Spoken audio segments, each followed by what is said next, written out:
ನೋಡಿ, ಯತೀಂದ್ರಗೆ ಮೆದುಳಿಗೂ ನಾಲ್ಗೆಗೂ ಲಿಂಕೇ ಇಲ್ಲ.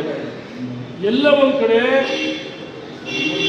ನಿರಂತರವಾಗಿ ಸದಾ ಸುದ್ದಿಲಿರ್ಬೇಕಂತ ಹೇಳಿ ವಿವಾದಾತ್ಮಕ ಹೇಳಿಕೆಗಳನ್ನು ಯತೀಂದ್ರ ಕೊಡ್ತಾರೆ. ನಾನು ಕೇಳ್ತೀನಿ ಯತೀಂದ್ರ ಅವರಿಗೆ, ಚುನಾವಣೆ ಆಯೋಗ ಒಂದು ಸಾಂವಿಧಾನಿಕ ಸಂಸ್ಥೆ, ರಾಜ್ಯಪಾಲರು, ರಾಷ್ಟ್ರಪತಿಗಳು, ಚುನಾವಣೆ ಆಯೋಗ, CBI ಇರ್ಬೋದು, ED ಇರ್ಬೋದು, ಸಾಂವಿಧಾನಿಕ ಸಂಸ್ಥೆಗಳು. ಯತೀಂದ್ರ ಭಾಳ ಎಳಸು ರಾಜಕಾರಣದಲ್ಲಿ, ಎಲ್ಲ ಒಂದು ಕಡೆ ಲೈನ್ ಲೈಟಿಗೆ ಬರಬೇಕು, ಸದಾ ಸುದ್ದಿಲಿ ಇರಬೇಕಂತೇಳಿ ಇಂಥ ವಿವಾದಾತ್ಮಕ ಹೇಳಿಕೆಗಳನ್ನ ಕೊಡ್ತಾ ಇದ್ದೀನಿ. ನಾನು ಯತೀಂದ್ರ ಅವರಿಗೆ ಕೇಳ್ತೀನಿ, ನೋಡಿ, ವೋಟ್ ಚೋರಿ ಕಾಂಗ್ರೆಸ್ ಅಧಿಕಾರಕ್ಕೆ ಬಂದಾಗಿಂದ ಕತ್ತಲು ರಾತ್ರಿ ಈ ದೇಶದ ಜನರಿಗೆ ಕಲಿಸಿದ್ದು ನೀವು.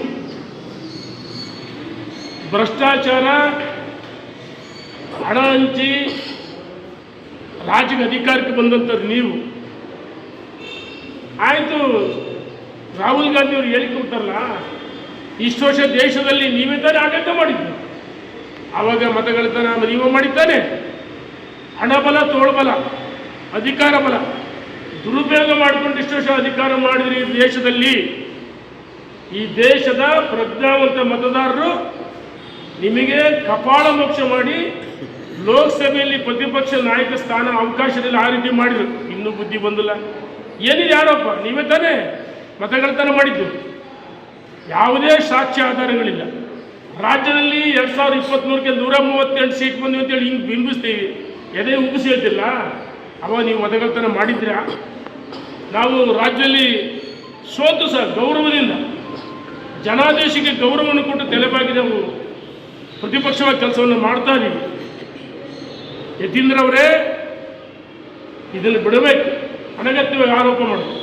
ನೋಡಿ, ಯತೀಂದ್ರ ಅವರಪ್ಪರಿಗೆ ಹೇಳಿದ್ರು, ಅಪ್ಪ ನಾನು ಕೊಟ್ಟರೆ ಇದೆ ಅಂದರೆ ವರ್ಗಾವಣೆ.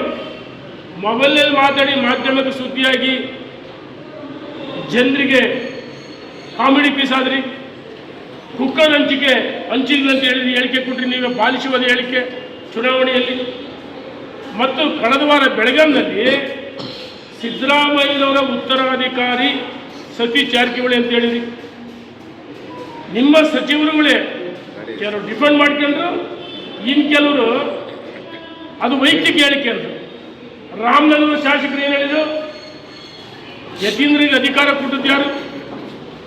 ಮತ್ತು ಚನ್ನಗಿರಿ ಶಾಸಕರು ಹೇಳಿದರು. ಭಾಳಷ್ಟು ಜನ ಶಾಸಕರು ಟೀಕೆ ಮಾಡಿದರು. DK ಶಿವಕುಮಾರ್ಗೆ ದೂರು ಕೊಡಿದರೆ ಈಗಾಗಲೇ DK ಶಿವಕುಮಾರ್ ನಮ್ಮ ರಾಷ್ಟ್ರೀಯ ನಾಯಕರಿಗೆ ವರದಿ ಮಾಡಿಲ್ಲ ಅಂತ ಹೇಳಿದ್ರು. ಎಲ್ಲ ಒಂದು ಕಡೆ ಯತೀಂದ್ರ ಸಿದ್ದರಾಮಯ್ಯ ಅಪ್ರಬುದ್ಧ ರಾಜಕಾರಣಿ, ಎಳಸು, ಜ್ಞಾನನೇ ಇಲ್ಲ. ಅಂದರೆ ವಿವಾದಾತ್ಮಕ ಹೇಳಿಕೆಗಳಿಂದ ಈ ರಾಜ್ಯದ ಜನರಿಗೆ ಮಾಧ್ಯಮದಲ್ಲಿ ಸದಾ ಸುದ್ದಿಯಲ್ಲಿರಬೇಕು.